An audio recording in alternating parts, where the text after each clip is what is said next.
ನಮಸ್ಕಾರ ಬಂಧುಗಳೇ, ಇವತ್ತು ಹೇಳಿ ಕೇಳಿ ವಿಶ್ವ ಭೂಮಿ ದಿನಾಚರಣೆ ಅಂತೇಳಿ ಅದ್ಭುತವಾದಂಥ ಒಂದು ಕಾನ್ಸೆಪ್ಟ್ ಇದೆ, ಕಲ್ಪನೆ ಅಂತೇಳಿ. ಈ ಜಗತ್ತು ನಿಂತಿರ್ತಕ್ಕಂಥದ್ದು ಈ ಭೂಮಿ ಮೇಲೆ ಅಂತೇಳಿ. ಈ ಭೂಮಿ ಬಿಟ್ಟು ಯಾರು ಬದುಕಲಿಕ್ಕೆ ಸಾಧ್ಯ ಇಲ್ಲ. ಪ್ರಾಯಶಃ ಈ ಭೂಮಿ ದಿನಾಚರಣೆಯ ಸಂದರ್ಭದಲ್ಲಿ ಸಕಲ ಭೂನಿವಾಸಿಗಳಿಗೂ ಕೂಡ ಅವ್ರ ಬದುಕು ಬಂಗಾರ ಆಗಲಿ, ಒಳ್ಳೆಯದಾಗಲಿ ಅಂತಕ್ಕಂಥ ಆಶಯವನ್ನು ಕೂಡ ವ್ಯಕ್ತಪಡಿಸ್ತಾ ಈ ದಿನಾಚರಣೆಗೆ ಸಂಬಂಧಪಟ್ಟಂಗೆ ನಂದೇ ಆದಂಥ ಕೆಲವರು ಅನಿಸಿಕೆಗಳನ್ನು ತಮ್ಮ ಜೊತೆ ಹಂಚಿಕೊಳ್ಬೇಕು ಅನ್ನಿಸ್ತು. ಈ ಭೂಮಿ ಬಗ್ಗೆ ಸಂಬಂಧಪಟ್ಟಂಗೆ ವಾಸ್ತವವಾಗಿ ನಮಗೆಲ್ಲ ಗೊತ್ತಿದೆ. ಇದು ಕೇವಲ ನಮ್ಮದಲ್ಲ, ಇದು ನಮ್ಮ ಅಜ್ಜ ಮುತ್ತಜ್ಜ ಇಡೀ ಪರಂಪರೆಯವರು ತುಂಬ ಜವಾಬ್ದಾರಿಯಿಂದ ನಮಗೆ ಬಿಟ್ಕೊಟ್ಟಿರ್ತಕ್ಕಂಥ ಅದ್ಭುತವಾದಂಥ ಸೃಷ್ಟಿಯ ಕಣ್ಣು ಅಂತೇಳಿ.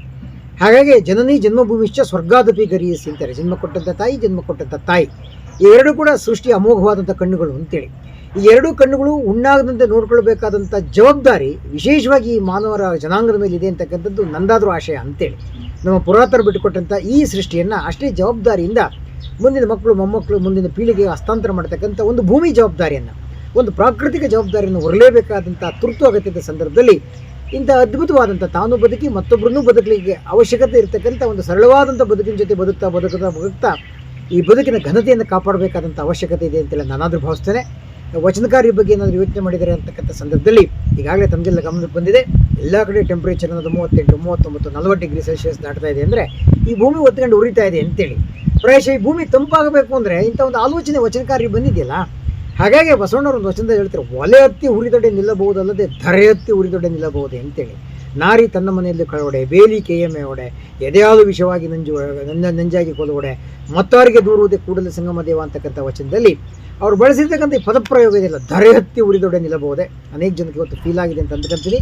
ನಮ್ಮೆಲ್ಲರ ಈ ಬೇಕು ಬೇಕು ಬೇಕು ಅನ್ನೋ ಬ್ರೇಕ್ ಹಾಕಲಿಲ್ಲ ಅಂದರೆ ಡೆಫಿನೆಟಾಗಿ ಇನ್ನಷ್ಟು ಈ ಧರೆ ಒತ್ತಿ ಉರಿಯುತ್ತೆ ಅಂತಕ್ಕಂಥ ಪ್ರಜ್ಞೆ ನಮ್ಮನ್ನು ಸದಾ ಕಾಪಾಡಬೇಕು ಅಂತಕ್ಕಂಥದ್ದೇ ಈ ಸಂದರ್ಭದಲ್ಲಿ ನಾವೆಲ್ಲ ಹೊರಬೇಕಾಗಿದೆ. ಇಂಥ ಭೂಮಿ ಪದಪ್ರಯೋಗ ಅನೇಕ ವಚನಗಳಲ್ಲಾಗಿದೆ. ಬಸವಣ್ಣವರು ಮತ್ತೊಂದು ವಚನದಲ್ಲಿ ಪ್ರಸ್ತಾಪ ಮಾಡ್ತಾರೆ.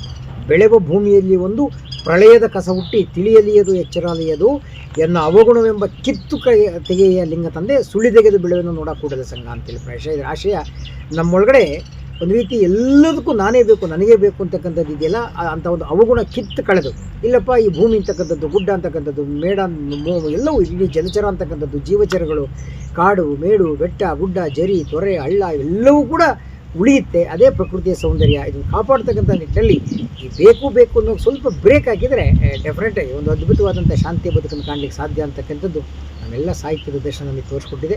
ವಿಶೇಷವಾಗಿ ಅಲ್ಲಮ ಪ್ರಭು ಕೂಡ ಈ ಭೂಮಿ ಪ್ರಯೋಗ ಮಾಡ್ತಾರೆ, ಪದಪ್ರಯೋಗ ಮಾಡ್ತಾರೆ. ಈ ಭೂಮಿ ನಿನ್ನದಲ್ಲ ಅಂತಾರೆ, ಹೇಮ ನಿನ್ನದಲ್ಲ, ಕಾಮಿನಿ ನಿನ್ನವಳಲ್ಲ, ಇದು ಜಗಕ್ಕಿದ್ದ ವಿಧಿ ಅಂತಾರೆ. ನೀನು ನೋಡವೇ ಎಂಬುದು ಜ್ಞಾನರತ್ನ ನೋಡ ಅಂತಾರಲ್ಲ. ಪ್ರಾಯಶಃ ತಪ್ಪ ಜ್ಞಾನರತ್ನವನ್ನು ಕೆಡಗೊಡದೆ ಅಲಂಕರಿಸಿದೆ. ಆಗಲೇ ಕೇವಲ ಸ್ವಾರ್ಥಕ್ಕೋಸ್ಕರ ಬಳಕೆ ಆದರೆ ತಾನೂ ಬದುಕಿ ಮತ್ತೊಬ್ಬರ ಬದುಕಿಗೂ ನೆರವೇರ್ತಕ್ಕಂಥ ನಿಟ್ಟಿನಲ್ಲಿ ನಮ್ಮ ವಿಶಾಲವಾದಂಥ ಒಂದು ಅರ್ಥವ್ಯಾಪ್ತಿ ಜಾಸ್ತಿ ಆದಾಗ, ನಮ್ಮ ಬದುಕು ಇನ್ನಷ್ಟು ಒಂದು ರೀತಿ ಸರಳವಾದಾಗ, ನಿಸರ್ಗಮುಖಿ ಆದಾಗ, ಪ್ರಾಕೃತಿಕವಾದಂಥ ಎಲ್ಲವೂ ನನ್ನ ಜೊತೆ ಇಡೀ ನಿಸರ್ಗ ಅಂತಕ್ಕಂಥದ್ದು ನನಗಾಗಲ್ಲ.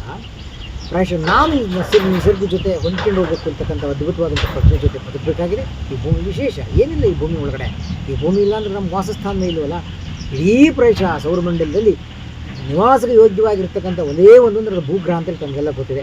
ಇದನ್ನು ಯಾವ ಕಾರಣಕ್ಕೂ ಕೂಡ ಕೆಡಿಸದೆ ಇದನ್ನು ಉಳಿಸಬೇಕಾದಂಥ ದೊಡ್ಡ ಅಗತ್ಯ ಇದೆ ಅಂತಕ್ಕಂಥ ಮಾತನ್ನು ಕೂಡ ಈ ಸಂದರ್ಭದಲ್ಲಿ ಪ್ರಸ್ತಾಪ ಮಾಡ್ತಾ, ಭೂಮಿ ವಿಶೇಷವಾಗಿ ಏನೇನಿದೆ ಅಲ್ವ ಈ ಭೂಮಿ ಒಳಗಡೆ. ಈ ಭೂಮಿ ಒಳಗಡೆ ನೆಲ ಅಂದರೆ ಇಲ್ಲೊಂದು ಛಲ ಇದೆ, ಇದೊಂದು ಫಲ ಇದೆ, ಇದೊಂದು ಲೋಹ ಇದೆ, ಚಿನ್ನ ಇದೆ, ಎಣ್ಣೆ ಇದೆ, ಸುಣ್ಣ ಇದೆ, ಬಣ್ಣ ಇದೆ, ನಾರಿದೆ, ಬೇರಿದೆ, ಬೆಂಕಿ ಇದೆ. ಏನು ಅದ್ಭುತ ಈ ನೆಲದಲ್ವ. ಹಾಗಾಗಿ ಈ ಭೂಮಿಯನ್ನು ವಚನಕಾರನ ಶಬ್ದ ಪ್ರಯೋಗ ಮಾಡ್ತಾರೆ, ನೆಲದ ಮರೆಯ ನಿಧಾನ ಅಂತೇಳಿ.